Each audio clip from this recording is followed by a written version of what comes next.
All right, that is my cue to get started. Good morning, everyone. I'm Kelly Twumacosky. I work for Michigan's MTSS Technical Assistance Center. And we are here today with two fabulous people who are going to present on equitable practices for our young children. Lisa Fox, many of you know her and have heard her learning presented to us in Michigan here before. She's the professor of child and family studies at the University of South Florida and the principal investigator for the National Center for Pyramid Model Innovations.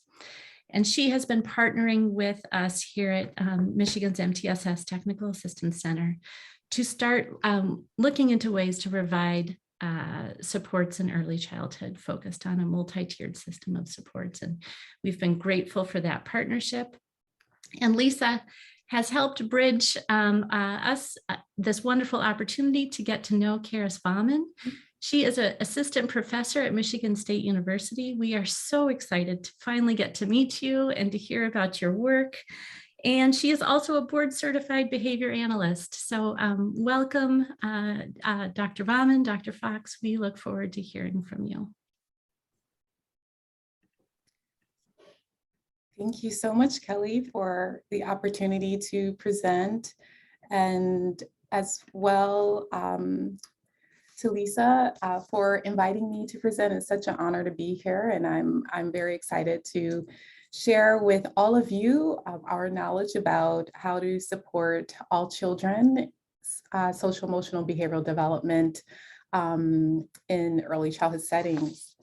Social emotional learning is perhaps very relevant now, if not more than ever, and because of certain societal events that have shattered our idea of predictability and certainty for us as adults, and so it's definitely impacting our children. I'd like to start us off first with asking a question: and how are the children? An indigenous ethnic group in Africa called the Maasai tribe often greet each other with the question, and how are the children? They do not ask each other how are you or how you live, but rather they ask about the next generation. The Maasai believe that monitoring the well-being of their children is the best way to determine the future health and prosperity of their whole society. As we set the stage for a conversation about equitable practices that support young children's social emotional development, I pose the same question to you. And how are the children? How are the children in your classrooms? We want to create a future where when this question is asked, we can respond, the children are well. And it starts with ensuring that the social emotional practices we implement in our classrooms are not designed to meet the needs of every child. So what do we mean by social emotional development? The term social emotional development refers to the developing capacity of the child from birth through 5 years of age to express and regulate emotions, form trusting relationships, explore and learn, all in the context of their culture, family, and community. This definition of social emotional development is also referred to as mental health by the Head Start Association. So when we talk about social emotional development, we are also talking about young children's mental health. Well, why is this topic important? The next few slides, I'll provide a few pointers as to the importance of this topic. This topic is critically important for a number of reasons. Walter Gilliam at the Yale Child Studies Center's seminal study in 2005 alerted the field as to the rates of suspension and expulsions in preschool settings. They're greater than the rates of children in K through 12 years. These rates of suspension and expulsion disproportionately impact Black boys and children of color. Gilliam's study was a national alarm to this issue, but it still persists today, as documented by the Office of Civil Rights data, showing that Black preschool students accounted for 18.2 of the total preschool enrollment, 18.2% of the total preschool enrollment, but children receive more than twice as many of out-of-school suspensions. And the rates of expulsions of Black students, preschool students, follow the same trends. These are indications that teachers struggle to support young children's social emotional development, particularly for children of color. So this data show that we still have this issue and need to be vigilant and work harder to be responsive to all children in our classrooms. What this data show here are the percentages of enrollments that have dropped during the pandemic. So in addition to the issue with preschool suspension and expulsion, due to school disruption as a result of the pandemic, there have been drops in preschool enrollment ranging from 20% and 40%, including within the state of Michigan. And these drops are consistent across racial and ethnic groups.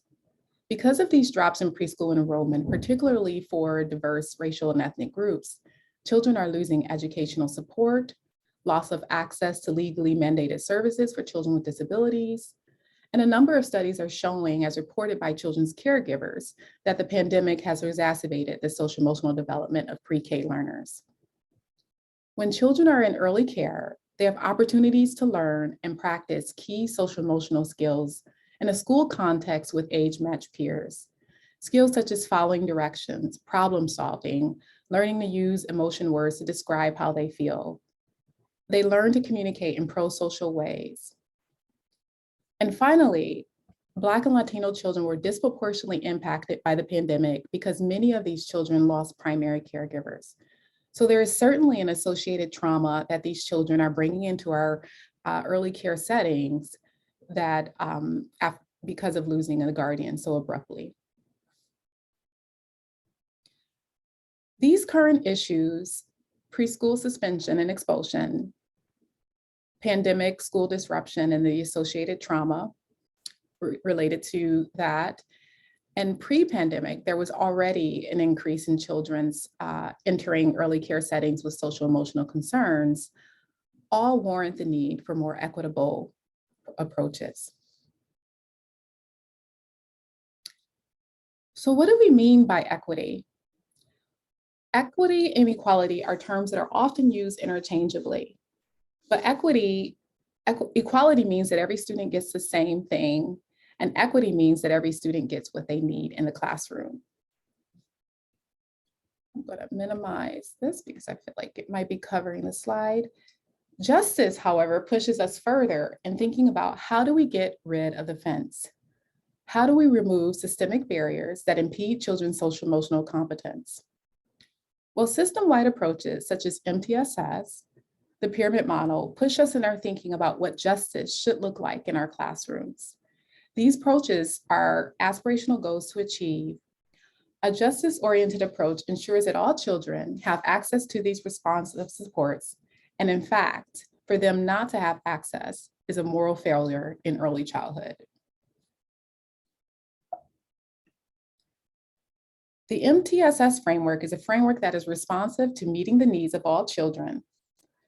But because we only have a brief amount of time with you today, we will simply discuss selection and implementation of instructions, interventions, and supports, and what these practices would look like in an early childhood classroom.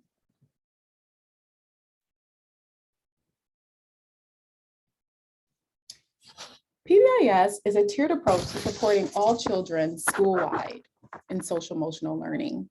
It's a framework of understanding that helps us to be more intentional and responsive in our social emotional teaching for young children. At the first tier of the pyramid, you have universal strategies that are applied to all learners, such as responsive relationships, high quality supportive environments, which include environmental arrangement that create a warm and welcoming environment.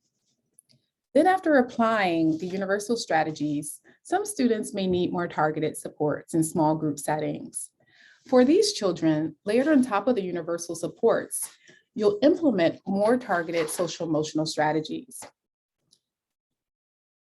And even after providing targeted supports, you might have one or two children and more that may require individualized interventions for students with intense and chronic behaviors. These children may also require specialized services under IDEA.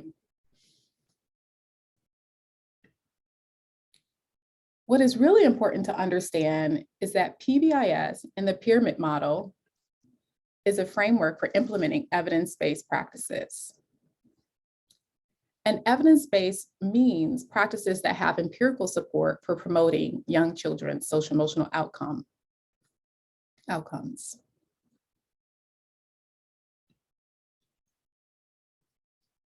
So why do we need the pyramid model if we have PBIS? The pyramid model is certainly informed by PBIS, but in early childhood, we do things a little bit differently. How we teach, how we plan our activities, how children learn in early childhood classrooms, the design of the classrooms, the routines and transitions are all very different than what the context may look like for school-age populations. We don't really use token economies or check-in, check-out system in early childhood. So we have to identify practices that work in early childhood environments that are aligned with PBIS. Additionally, in early childhood, we focus on embedding practices across routines and transitions. For example, we might teach a child to request help or wait for a turn during centers time, at recess, as well as during lunch routine, the lunch routine. Play is also different in the early childhood context and in the school context. So we may use a similar framework in a different contextual environment where younger children learn, but it necessitates different practices because of the developmental stage of the children.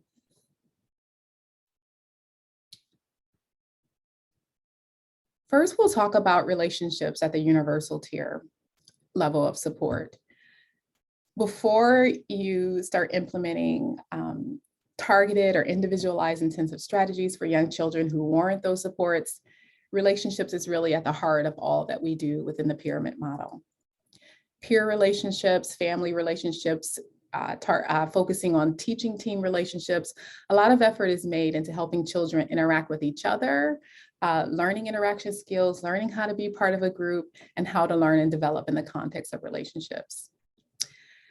It is also important for us to model what positive relationships look like. Children are watching the relationships that are modeled in the classroom by the teaching team or adults in the early childhood program. These certainly have an impact on how children learn and grow in the school environment. Children watch how teachers are responsive to other children or not. When children, they watch when other children are valued, which children receive attention, positive attention or negative attention, or even support. All of these models help children learn what is appropriate and what is not early on. Partnering with families is also a crucial aspect of relationships within the pyramid model. Partnering with families is certainly foundational to all that we do. There was a study that just recently came out, I think 2021, that reported that positive relationships between Black parents and their children's teacher mediated or reduced expulsion risk for Black children. Specifically, transparent and open communication between home and school was attributed to the successful retention of children who were considered at risk for preschool expulsion. So think about, how do we communicate what's working with families about their children in school? How do we get information from families about what's working at home and work collaboratively to engineer similar effective strategies across home and school contexts? How do we support families in thinking through what works for their children?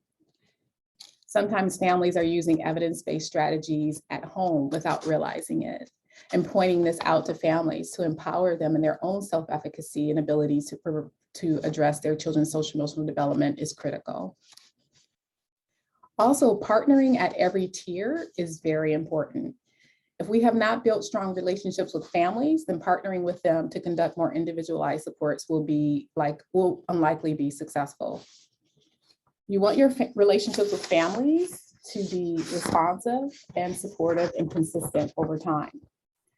When a child first comes to your classroom in the beginning of the year, or in the middle of the year, or even at the end of the year, you want to say something positive about that child and share it with their family. You don't want to start off with a negative phone call home about what the child did not do. This is in case a child may eventually need tier 3 supports. You want to build that healthy, responsive foundation early on, and it will be easier to get buy-in later on. In interviews that I've been conducting with families whose children have been suspended or expelled from a preschool setting, they often said when they got that call for their child to go home for a few days or to find another place to go to, it was often an abrupt or shocking call or unexpected. It happened out of the blue. These families have often said that they felt like they were treated like a customer, not an extension of the school. They didn't feel human. And so we really need to think about, particularly for the children who will need tier 3 supports, how have we been responding to these parents over time? Building a partnership with each and every family may mean different approaches and different ways to connect. We have to engage families in conversation and take the time to get to know their family configurations. In order to build relationships with families and have a strong partnership and communication, it will be important to find out who should be included in all communication. Ask what the child and the family like to be called. Ask about traditions and rituals. Post pictures of family members in the classroom. Highlight positive skills children demonstrate in class. Include them in decision-making. Identify their learning priorities for their children and invite them into the classroom to watch their child learn and play. Families really need to have the feeling that we are invested in building relationships, and we can start by helping children notice the visible connection between home and school. Here we see several examples of early child environments in which children see themselves in the classroom and families are not left to wonder, does my family belong? Allowing children to view their family connections throughout the day helps with everyday transitions from home to school, but also helps children develop a sense of belonging within a caring community. On the left, you see a picture of a family wall in which families' pictures are posted and notes that families wrote to their child are on display at all times. Notice how some are handwritten, others are typed, or some letters have been sent to the teacher electronically so that she could print them out and display them in the class. In the middle, the teacher has hung a family tree in the classroom where children could see their families. And on the right, the teacher has hung family portraits created by each child in the classroom. This example is a response to the frequent question, what do we do when families do not send in pictures for us to use in the classroom? Other ideas beyond family portraits include teacher offering to print photographs for families, or teachers offering to take a photo of the family and a child during arrival, dismissal, back to school event, or meeting the teacher, during meeting the teacher night. Representation is key in inviting families into the classroom so that the classroom feels like an extension of themselves and of their children is so important for creating inclusive communities. But also consider how to create equitable opportunities for all families to share if families can't come in. How do they share? Racially, ethnically diverse children with disabilities need to feel that their child's early childhood environment is a safe space for them and their children. What might we do to create safe spaces for families? Remember, parents need to know that we care before they care what we know.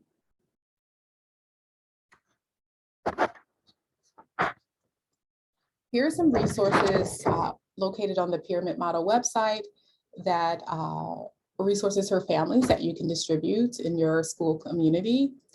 Some of these resources teach how to teach rules at home, how to create calming down areas in the home. There's some social stories about self-care behaviors, such as how to, I brush my teeth.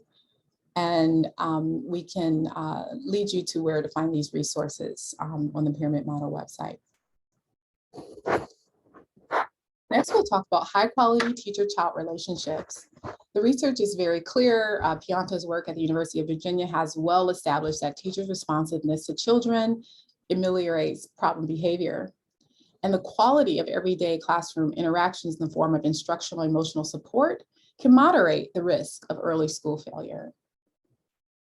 So high-quality teacher-child relationships is a developmental context where children can receive support needed to address social emotional concerns. Research has also shown that the emotional climate in the classroom is effective for supporting the social emotional learning of young children, particularly children of color.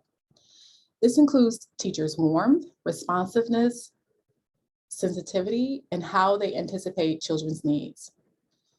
It's also about how you respond to children. That is, not what you say, but how you say it.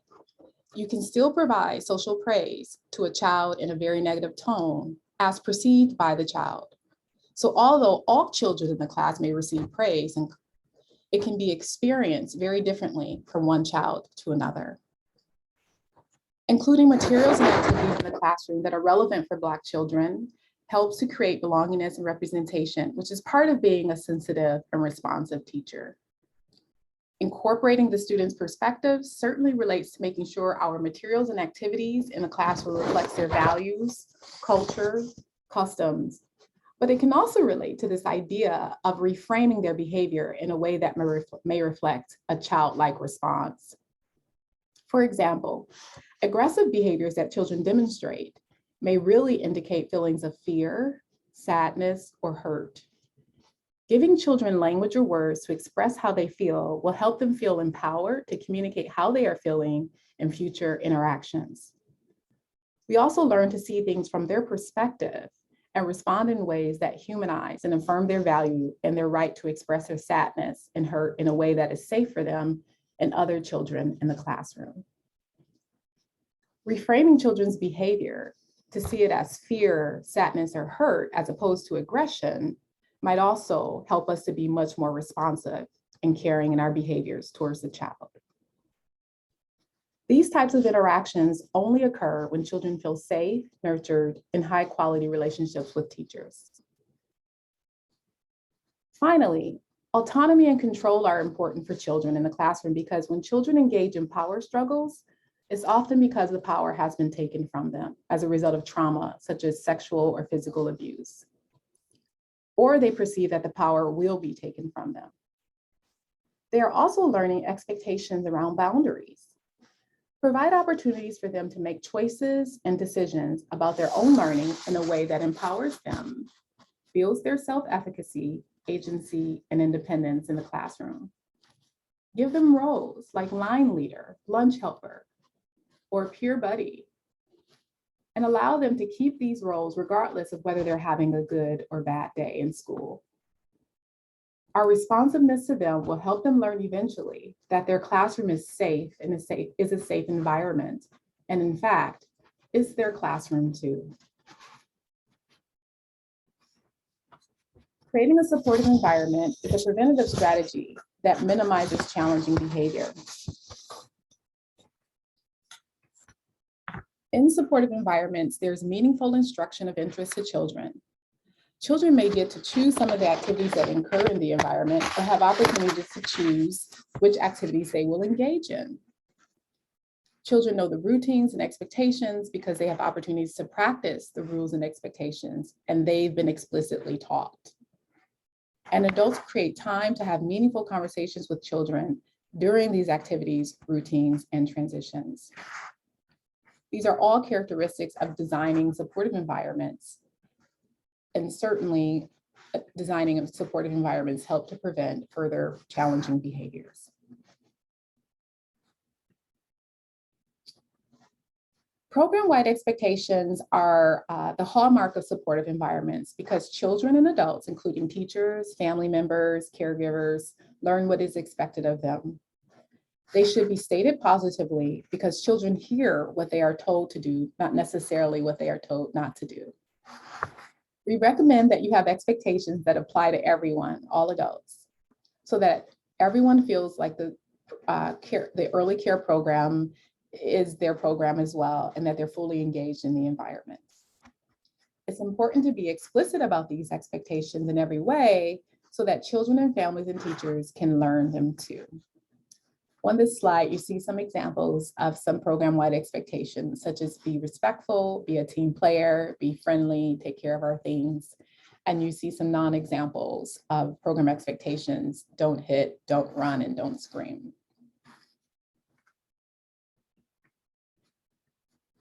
Defining expectations and rules are important. So what are expectations versus what are rules? These are also terms that can be used that are often used interchangeably incorrectly, but they are two different things that serve two different purposes. Expectations give children the why. Rules tell children what to do. Again, expectations apply to all children, families, and teachers, and they're overarching guidelines for the program. On this slide, you see some additional examples of expectations, and they tell you the why of what we are to do, but they don't tell you the how or what. Rules, on the other hand, tell you the how or what, and they are needed for specific environments where children need to know what is expected of them in each activity, such as morning group. So morning group, I may sit on my bottom, I may put my hands in my lap, and even transitioning to morning group, I might use walking feet. These are concrete operationalized rules, and they tell you the how or what. They are also in alignment with the expectations. For example, using walking feet is in alignment with the expectation of being safe. Rules also need to be explicitly taught. A daily visual schedule is also is important as well, and the schedule should be posted at eye level of the children, and it should be designed to provide information to the children. It should include visuals that depict activities and words for children who are learning to read. If you have children who speak languages other than English, consider including those on your schedule as well. On the schedule, the teacher took pictures of children during each activity. As they complete the activity, the picture is turned over, indicating where they are for the daily schedule. In a time of so much unpredictability, schedules are critically important because children need to know what to expect next. We can provide certainty to the extent that's within our control in our early care programs, even when there's lots of uncertainty happening in our society today. In this short video, I will show you a teacher teaching the classroom rules to her students using a stop and go exercise.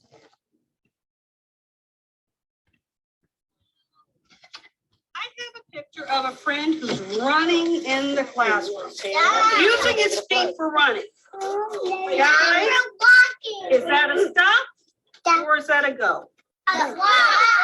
Stop. Can you show me your red side? That's a stop. I see some reds. Very good. That's a stop. I have a friend, and you know what?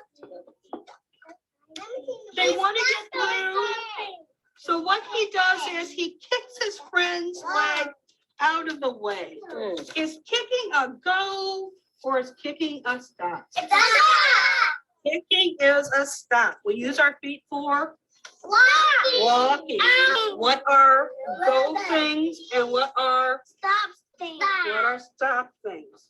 Now, I have one other thing I want to do with you.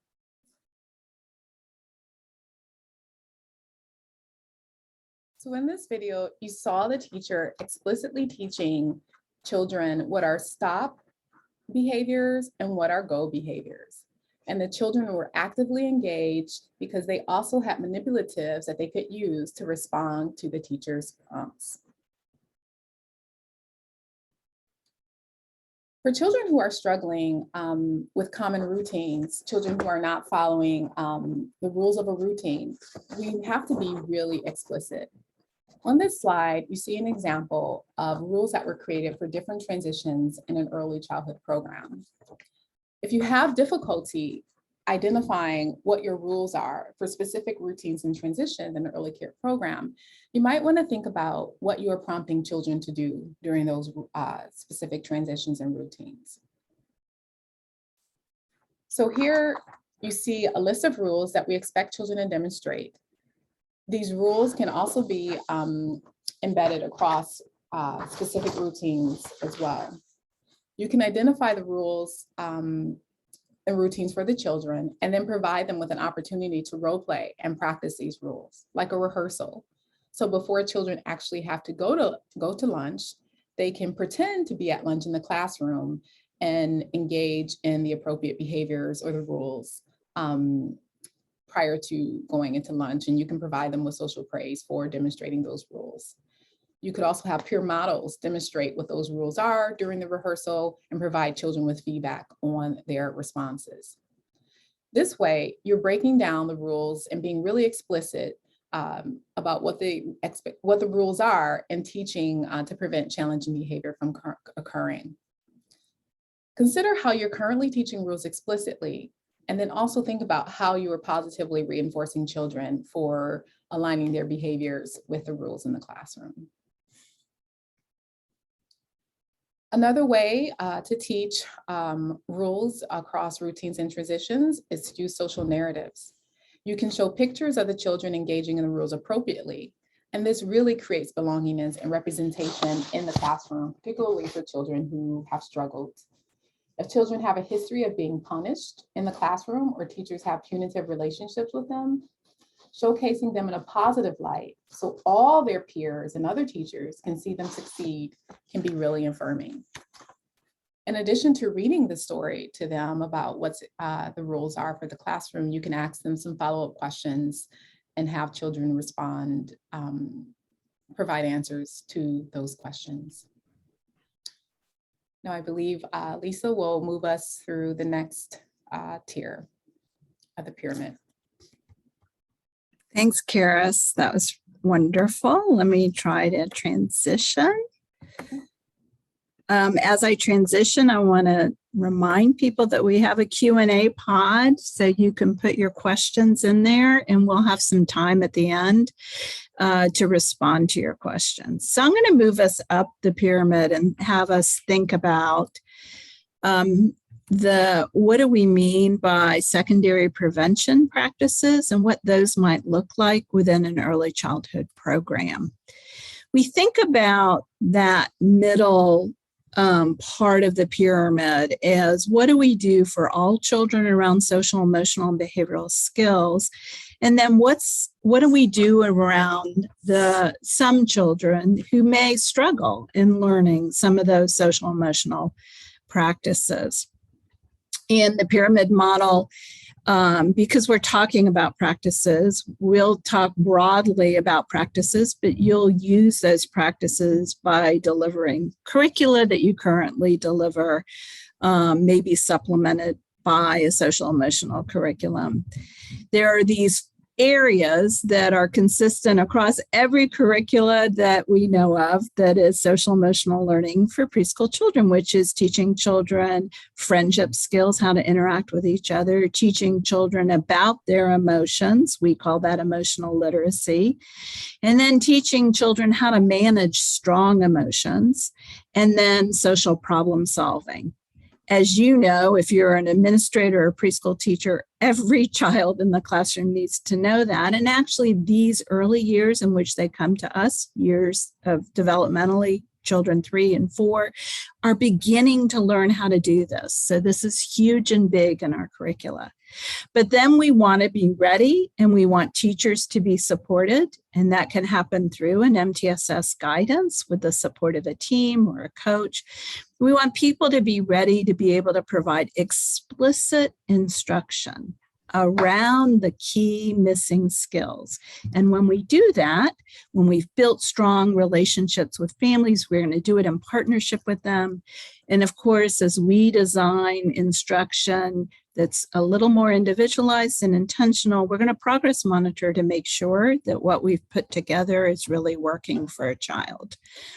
We also guide teachers to think about, so when we think about those 4 areas of teaching all children, it's not just introducing friendship skills with a great storybook at circle time, but it's moving from acquisition to being able to really use it across the day in all interactions and being able to maintain it and to generalize it. So hopefully what they're learning in our classroom, like social problem solving, they'll be able to continue to use and to use in multiple environments. So it's really important that our teachers think about the acquisition of a skill, lots of practice opportunities, which of course in our play-based, developmentally appropriate classroom, there are lots of practice opportunities for using your social and emotional skills, and then helping children maintain that skill and bridge it into different environments. So the big areas, friendship skills, are really critically important. And what we're talking about there are kids are just learning how, our young learners are just learning how to take turns, how to be helpful, how to be appropriately affectionate, giving compliments, showing empathy, learning how to be a good friend, learning how to organize play, learning how to throw out their play theme and engaging their peers in interaction with them. Teachers need to be ready to show children how to do that. I think children don't come knowing that developmentally. And of course, we've had some children now post-pandemic who haven't had the benefit of being in a childcare program and learning how to do that. As we do that instruction, you'll see in the pyramid, we're offering you samples of ways that you use visuals to really make these skills clear to children what we're asking for. So this initiating play shows 4 different ways that you could initiate play, and children can see it. We can talk about it. Puppets can role play it. Children can role play it. And it gives me as a teacher a really concrete way that I can share with children what it is I'm talking about with play interactions.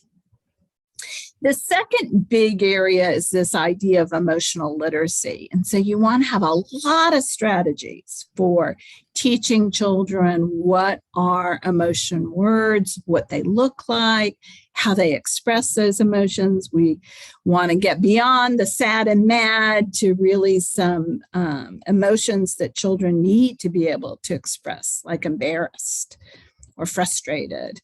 But we also want children to be able to express that they're proud or maybe that they're nervous.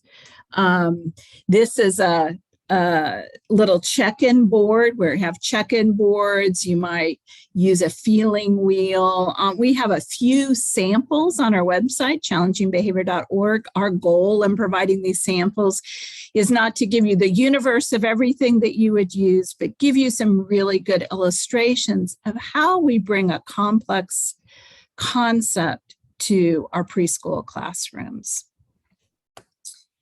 As children learn emotions and identify emotions, we want to teach children then what to do with those really big emotions they often feel. And I think that's very relevant to our focus on these practices through the lens of equity, right? So it's not that it's wrong to feel a strong emotion. We all feel them.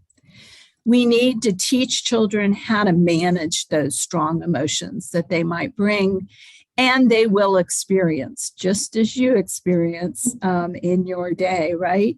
So we want to teach children how to deal with big emotions such as anger, how to regulate emotions. It might be anxiety, it might be nervousness, and how they might regulate those strong emotions in the classroom. These are really important for children to learn how to do. And if we have kids right now that we see hints of their inability to regulate their emotion or cope with their very strong emotions, it's really important that we teach them these skills. Before kids can engage in any kinds of problem solving, they have to know what they're feeling as anger, a strategy to calm that down and to bring that down, and to pull these impulses back And so we want to focus on that explicitly. We've given you some illustrations. I know because I've seen some of what's going on in the GSRP classrooms in Michigan, that people have some really wonderful strategies. I love this one, taking a deep breath. We use the smell the flower as a way to teach children to do that. And blow the pinwheel. Some people do a blow the candle. I like the pinwheel because you could have a pinwheel in your classroom and you could have a flower or pretend flower. And so kids can work with props and role play and really practice this. And what we see is after we've taught kids and they've practiced it, that they really can use that then when they're feeling big emotions in the classroom. We also have our friend Tucker the Turtle. There's a scripted story and a scripted story for home as well. What's interesting to me is across social emotional curricula, a turtle appears in many of them. Some people might be using Connect for Learning. We have a turtle there, or Preschool Paths. We have a turtle there. Incredible Years has a turtle. And the reason a turtle is great because kids know that turtles tuck in their shell. And we can use this as a really lovely child-friendly illustration that Tucker recognizes what he's feeling and he stops his body. So this is particularly good for children who might externalize and push out, is that he stops his body and he tucks in his shell and he takes 3 deep breaths. And then he comes out of his shell when he kind of has a new way, a new idea or a solution. Often we pair the Tucker with a solution kit that I'll share with you. And we do have that on our website if you want to download that and use that. The fourth big area is problem solving. And so social problem solving is huge and important. Social problem solving will carry children from preschool through their adulthood, right? If we had good social problem solving, perhaps maybe some of the distress we see in Europe right now might not be occurring. If people are really skilled at conflict resolution, it starts early. And when we teach problem solving, we're going to teach explicit steps. The steps are really important. So we break it out. Again, we're going to have a visual. You got to know, what's my problem? You have to run through some ideas of potential solutions, weigh those solutions, and then give it a try. So we want to teach children that really explicitly. We do have this solution kit that helps children see what a solution might look like. Our teachers have laminated them and put them on rings, or they put them in a little box of the solution suitcase, and kids go and get it and look at it. And kids then with these can actually roll through what are the potential solutions and weigh which one might work best as they work with their friends and their classmates. So this is kind of a taste of the big areas we want to focus on in the classroom at some point during the school year, and really teaching children explicitly, giving them practice opportunities, and helping them maintain and generalize. But what about the children who really struggle with this? So what we think about, and really in the MTSS frame, a tier 2 practice, is to then identify exactly what it is that child's unable to do. So is that child using ways that are inappropriate to the context to enter into play? So are they pushing in or knocking over a toy? Are they unable to relinquish materials to another child? Are they, when they get frustrated, engaged in externalizing behavior or internalizing behavior, which is withdrawing and not interacting?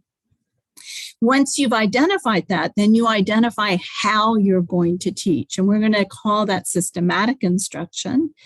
And then we're going to monitor whether or not the child learns that skill or not. So we're going to do something very intentional to teach the child that skill in the fashion of what you know as a tier 2 strategy. when I think about this, I think about for social, emotional, and behavioral skills, the universe of what we might be teaching children is huge, right? And so we figure this out by knowing that child. We figure this out by thinking that that child's social, emotional, or behavioral delay or challenge calls for a specific new skill that we're going to focus on teaching. And so we define that really clearly and explicitly. Once we've defined it, then we create this plan of instruction. We write it down. That's what we do with a plan of instruction. We don't wing it. We don't do it incidentally when it comes up.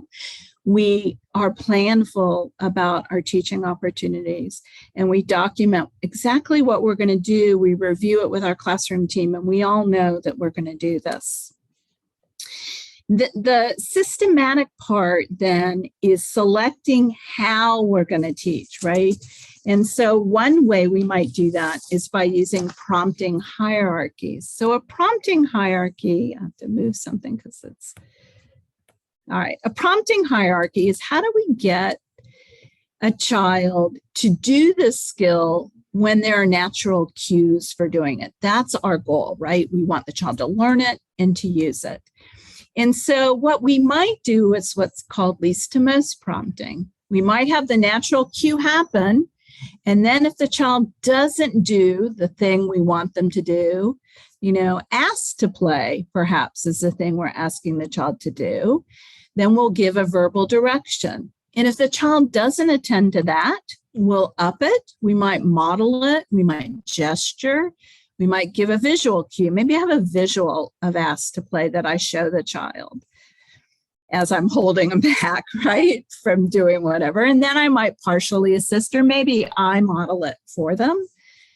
And I might, if it's a physical skill, give a full assist. So that's called a least to most prompting sequence, but you can do it the other way. So if the child really has no idea of what I'm supposed to do, I might start with full assistance and go the other way. So I might give the child full assistance and plan to do that several days.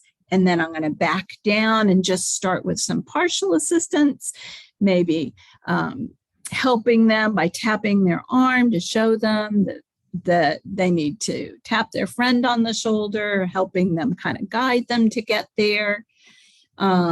If they still don't do the skill, I'll back up and give the full. And then for several days, I'll do the partial, and it seems like they really got it. So maybe then I just give a visual cue, or I model, or I gesture, I point to the child, oh, you're going to tap them on the shoulder to ask to play. And then I might do verbal direction. And of course, we want the skill present in the natural cue. When we do this, then we do it in an embedded fashion, as Karis just shared with us. We're going to do it within the routines and play activities and planned activities that we have in our classroom, and make sure that we have planned opportunities to teach it enough that the child gets to fluency. And then we help that child generalize it. So for Amy, she's learning how to identify her emotions and how to interact with peers. And so you see for Amy, she has two big opportunities the teachers planned to teach her around emotion identification and arrival time and circle time. And I might be able to weave in 5 or 6 learning opportunities there. And then we've also identified when she might work on her peer interaction skills. And I'm going to intentionally join her and support her or monitor her and help her hang in with her peers. Obviously, Amy has some really significant challenges with being able to hang in with peers. Zane has different skills he's learning, and the teacher has found other natural opportunities to embed intentional, planful, systematic instruction and maximize the learning opportunities. So we don't have to send the child away. We're not going to power down and teach social emotional skills out of context. We're going to weave it in the day, but we're going to do it in this very systematic fashion using evidence-based practices. And what we know from the literature is using that systematic planned instruction, we can help children, even children with the most significant social emotional delays, learn new skills.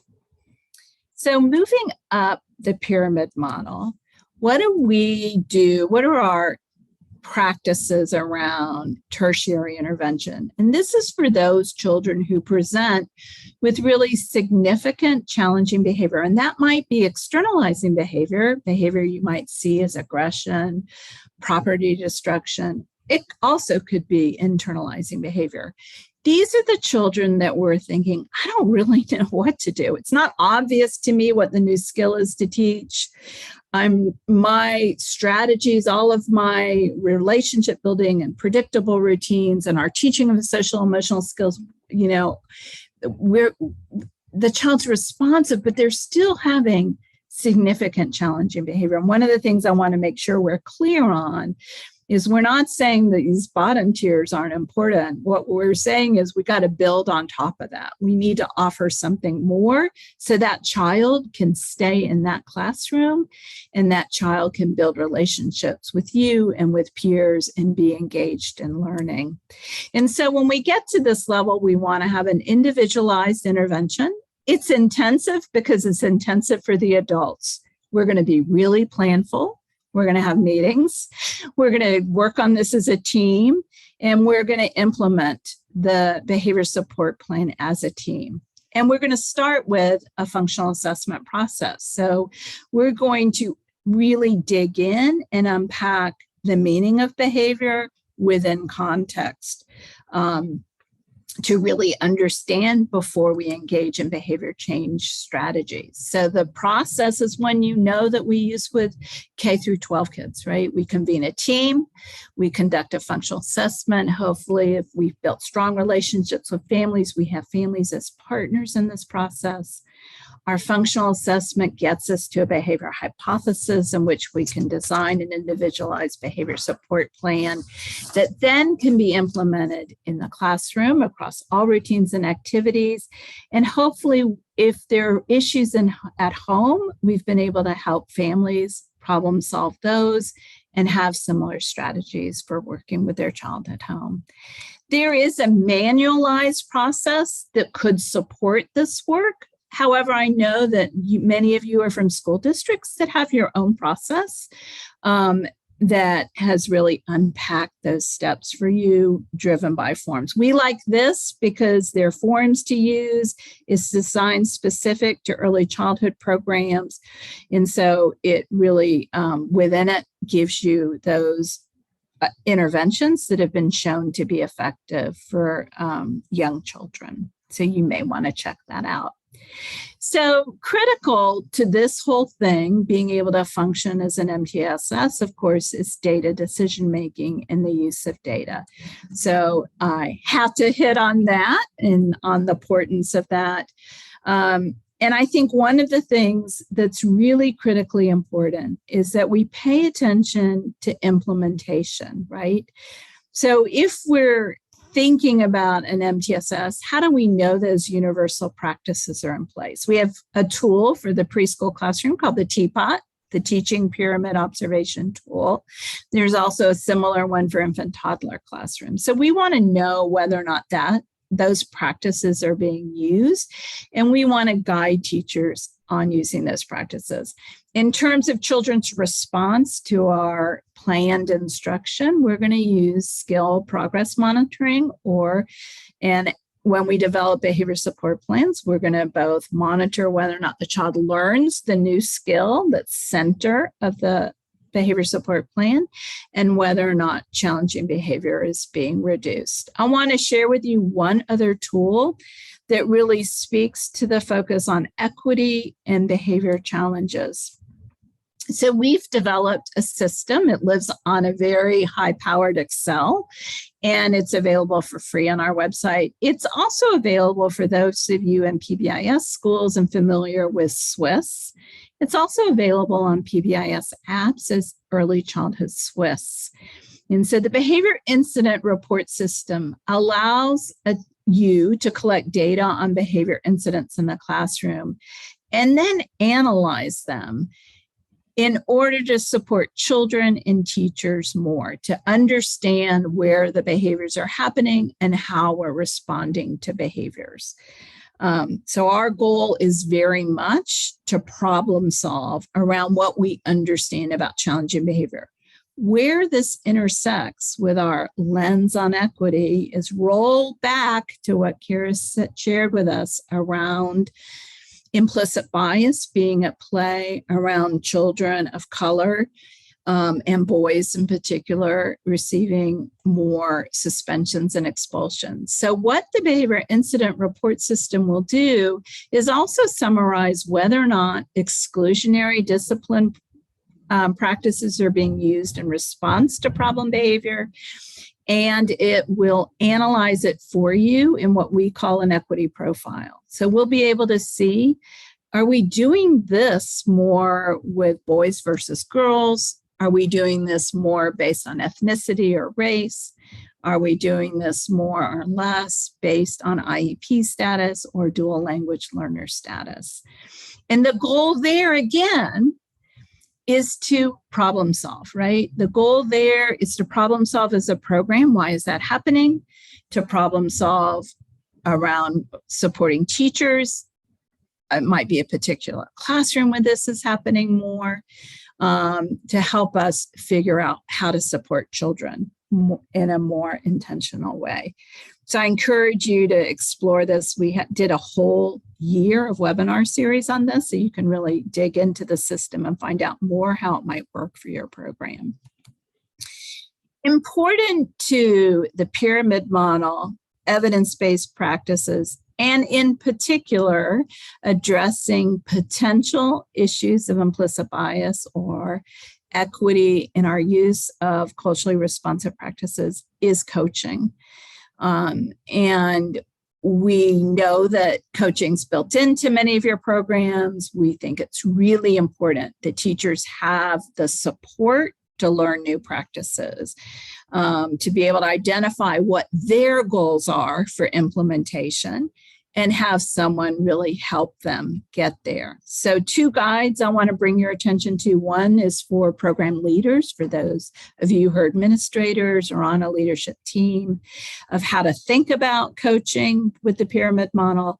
And then for those of you in roles of classroom coaches, we have a really lovely practitioner coaching guide with a ton of resources on how you might guide teachers to implement these practices. In addition, we believe that coaching is the context in which we can work on implicit bias. And so we've developed a guide around that. How would I do that? How we think, first of all, you don't do coaching well if you haven't established a safe, trusting, respectful, supportive, strengths-based relationship with a coachee, right? And so those of you who are in coaching roles, you know that. That's fundamental to doing this well. If you have concerns about the use of culturally responsive practices, not that people are doing it inappropriately, perhaps it's the lack of, or the teacher's really not seeing that some of these children are not being reached in the use of practices. Again, I want to use a phrase I heard Kara use, which was each and every child. We want to make sure our practices touch each and every child. So the Equity Coaching Guide really helps the coach think about that, know kind of what's missing here, and then go into the coaching conversation with some really great resources, because we don't ever want to call out, maybe you could do something differently, without giving really concrete advice about what it is you might do. So this guide can help you do that. I know it feels like I'm doing a commercial for the website. Everything we offer is free, and we do have a lot of resources available to you. I'm going to turn it to Kelly now, who's going to share with you about an opportunity that's going on now in Michigan and the pyramid model work, and then we'll open it up for some questions and answers. So Kelly, I'm going to put your slide up. Thank you so much, Lisa. Yes, so many of you may be wondering, how does all of this look in Michigan? Lisa and Karis have talked about so many wonderful practices, as well as the systems to put in place around those practices to sustain them. And the MiMTSS TA Center has had the great fortune to have at least a year of learning from Dr. Fox and from the National Center for Pyramid Model Innovations to think about what MTSS supports look like in early childhood. While we've been providing MTSS supports in K-12 for a number of years, we knew right out of the gates that we cannot just push down a K-12 model, that is, it doesn't value the incredible work going on in early childhood. And so I have so appreciated, and as has all of us at the TA Center, this opportunity to learn from the National Center for Pyramid Model Innovations and to be able to roll out a model demonstration project where we can very intentionally learn how to implement not just a practice here or there, but a systematic way of supporting children with pyramid model in early childhood classrooms. So we are about to accept applications for our second cohort of preschool sites. So you may have seen our webinar that we offered, last week or the week before, but we have it posted on our website if you missed it. The application deadline is April 13th. We are currently recruiting any early childhood site that's operated by a district or an ISD and has at least one GSRP classroom. So you are welcome to go to our website, mimtsstech.org. We'll put the link in our in the chat here momentarily as well. And you'll want to get to the model demonstration projects page. That's where you will find the early childhood MTSS information for the application. You're welcome to reach out to me directly if you have any questions, but our goal is to support educators here in Michigan with systematically putting in place pretty much everything Lisa and Kara has covered today. We are learners, and we are grateful for your partnership. So thank you. Thanks, Kelly. So just a reminder, there is a question and answer little pod. I think that's the correct term. So you can put your questions in there, and I'll ask my partners here if there are any questions. We've got a couple coming in here. So first off, this is a question I know we've talked about a lot, is handling extreme physical behaviors. So how do you best support the child when you've got extreme physical behaviors due to trauma, when other children are fearful and students and teachers have been hurt? There's licensing issues to consider as well if the classroom is not a safe environment. Oh, wow. Start with a really easy one. I'll start a little bit, and I'm going to turn it to Karis because she is a behavior analyst and I'm sure has thoughts. So one of the things we just had a conversation as NCPMI around making sure that we don't use the label of trauma to then think there's something else out there that I don't know how to do or isn't in our practice repertoire. Because what's very interesting about young children who've been exposed to trauma, that one of the most important things is for them to develop a relationship with a trusting adult, a really strong relationship. And so you got to really focus on pouring in the energy in that. And often that feels really hard to do with a child who might have hurt you and other children and is disruptive to instruction. The second thing is predictability is critically important. So you can imagine when you've been exposed to trauma, how important the routine is and this to having a place and a sense of stability. And so even though we might want to think, surely this child needs to go out of the room or go somewhere else, pushing a child out because they're in distress can increase their distress. And so we want to be really careful about the strategies we are going to use. Clearly, a child at this level needs a behavior support process. And clearly at this level, you're going to want to immediately, you don't wait, you immediately engage in functional assessment and behavior support planning in order to develop a plan. This is a child who also is going to need a crisis intervention plan, right? So that would be one of the pieces you develop as you're developing your behavior support plan right away. I think we ought to state the obvious to other children in the classroom that Kelly's having a hard day right now, and here's how we're going to respond, because the other children are looking at you as a trusted adult, like, what's going on here? Why is this child, how is this child getting away with disrupting things and hitting? I don't do that. What's going on? So we ought to come clean with the children that we have a plan that we're going to keep them safe and the other child safe, and then figure out how to do that in the classroom. But I'm going to move to Karis because she probably has some more things to share about that. I'm not sure I have much more to add. I second everything that Lisa is saying. I have questions. It really, I guess as a behavioral analyst, I have more questions than information to provide. But I want to make sure that tier 1 and tier 2 practices are already in place before we move to the top of the pyramid. It does sound like this child may need tier 3 supports. In the tier 3, the FBA will be really important, because then it would help us determine if our behaviors are actually, as teachers and the adults, are escalating the student's behavior. So we need to be concerned about that as well, and then making sure that the family, to the extent possible, is engaged, or some adult that's close to the child, a grandparent, an uncle, an auntie, an adult that the student feels safe with.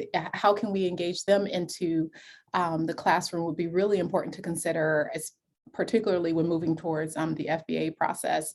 The other thing, there was a third point that I just slipped my mind that I had written down, but generally speaking, just make sure that the tier 1, tier 2 supports are already in place, and then move forward from there. Thank you both. The next question talks about expulsion, suspension and expulsion. So Dr. Vaughn, you started the training with citing some practices nationally that speak to that concern. And so it is hard for some of us to imagine that 3- and 4-year-olds are getting suspended and expelled from preschool when, for the most part, they are demonstrating age-appropriate behaviors. And so this person is seeing that it is the teacher's job, in conjunction with parents, to teach and scaffold these skills. Her belief is that teachers who resort to these punitive actions against small children are lacking well-developed SEL understandings, behaviors, and practices. So I think the question is probably both for NCPMI and the TA centers. So the degree to which our organizations provide training on developing these skills in adult educators. So that makes me think about opportunities to participate in the pyramid practices training. Would you like to speak for the national opportunities, and then I can speak to one specific to Michigan? Well, sure. I mean, I think this is the work of the National Center for Pyramid Model Innovations, and our work really was funded around concern about suspensions and expulsions and ensuring that people had both the knowledge of practices and the technical assistance in which to implement them. Coaching is huge. And it would speak to me to the need to coach to make sure that these practices are being used in our programs. We just wrote a paper that was published in Preventing School Failure, I think is the name of the journal, around a program that we worked with specifically to demonstrate the importance of equity in pyramid practices. And there were no suspensions and expulsions. So I think it's really, first of all, you got to measure it, or we don't even know if we're doing it. And then we need to put the practices in place as this person had relayed. I do think there's another piece in there, and it may be around that is hinted at in what that person's describing, which is staff wellness. And so that's huge. And it's also huge post-pandemic, is making sure, and this is the work of a leadership team in a program, is to really be thoughtful about staff wellness and support, because we're all stressed, and the more stressed you are, the harder it is to use those practices. And there is some research around suspension and expulsion that indicates in programs that have a positive climate, where teachers feel like the programs made a really good effort to have family partnerships, that they see less suspensions and expulsions within those programs. That's work that comes out of Illinois. And then there is some literature around if there's a heavy dose of social emotional teaching going on, those are programs where we don't see suspension and expulsion. Thank you, Lisa. And we are working here in Michigan to figure out how do we support both pyramid practices and the systems to support those practices, and looking to offer more professional learning opportunities in the future to support all educators across across Michigan. So another question about BERS. The question speaks to the functionality of BERS. So if multiple people can enter into the system, or if it's kind of one computer, one account. So would you like to speak to that? Allison might have to speak to EC Swiss. So the Excel spreadsheet is best used. One person does data entry. We use a paper form. Yes, it's old school. And so you could have one Excel for your program, and teachers turn in a paper form. And I know that sounds like, oh my gosh, we'll have hundreds a day, and you won't. But because we have a little training, it's online for people to know when to complete a form and when not. We just complete forms on behaviors that are developmentally unexpected or alarming. But Allison might want to speak to the EC Swiss. Sure, just that it's a similar process. If you set it up that way, somebody would complete a form, and then you have a few people with access to EC Swiss with their own accounts. We have also had some programs just set up a Google form mimicking the paper form, and so they're filling it out that way, and then somebody, just still one or two people, are actually entering it into the Excel or into EC Swiss. Thanks, Allison. Okay, I want to be mindful of our time. We've got just a few minutes left, so I'm going to try to squeeze in a few more questions here. So if we've got a preschooler who's eligible as having an emotional impairment, and that preschooler tends to be constantly in a fight or flight mode, when does the teaching occur? When we think about that acquisition of skills? Karis, do you want to start with that? Sure, I can jump in. Thanks, Lisa. I first would say, again, start at the bottom of the pyramid. I think with a student who is in a fight or flight mode, you don't want to start teaching right off the cuff. You want to build a relationship with that child. So just have fun with the child, play with the child, engage the child in meaningful interactions during play and in recess and at lunch. Have conversations with the child at lunchtime. Think about yourself as an adult, right? When you're starting a new relationship and you meet a person for the first time and they want to teach you something or correct something, it may come off quite negative, right? Because you haven't built that trusting foundation yet. It's much easier to receive teaching from a trusted friend or someone that feels safe to you than someone that you don't have that connection with yet. So in the same way with this particular child, not having all of the information or done any observations, just going off of what you shared in the chat, I would first focus on showing that you care for the child and bringing the family into the classroom. And again, going back to some of those representation of the child in the classroom through materials and activities, and making sure that they know that their classroom is their home and it's a safe place. Then the teaching can begin from there. Thank you, Karis. This next question I might need some help with, a bit of a context, but so it says early childhood does not use check-in, check-out, and wondering why. So I'll take that, and Karis can add in. Well, in a traditional way that check-in and check-out, there has been an application for early childhood. I think I've seen presented before by the developers of check-in, check-out. In the traditional way where a child has someone outside of the environment that they're checking in and check out, of course, we wouldn't do that because we wouldn't have children leave the classroom. They're 4, right? So they're not wandering the halls or going somewhere else. What we would hope, we would frame that idea of check in, check out is the notion of building a really strong relationship. And so if what we need is a child to be checking in with an adult that they have a strong relationship with to make sure they're on the right path and remembering the expectations and the rules and receiving extra guidance, then that occurs in the classroom with either the caregivers who are teaching in that classroom, either maybe they have an assigned primary caregiver, or that we're using a zone management system and the person knows if that child comes into my zone, then I'm going to do the reminder, the support, and kind of reconnect with that child. So it looks different. It's different than this already existing system you plug a child into, and it's more in the context of the classroom, done in a way, to me, it hits on the same fundamental features, right, that are why it changes behavior. It's just the delivery is different. That I really appreciate that. I think that's been the biggest learning for us this year is how tier 2 and tier 3 supports look different, but accomplish the same kind of functional needs for students. So thank you both so much. Thank you, everyone. My apologies. We couldn't quite get to all the questions today, but I want to be respectful of time. We appreciate your participation and don't hesitate to reach out with any questions. Thank you so much. Have a wonderful rest of your day.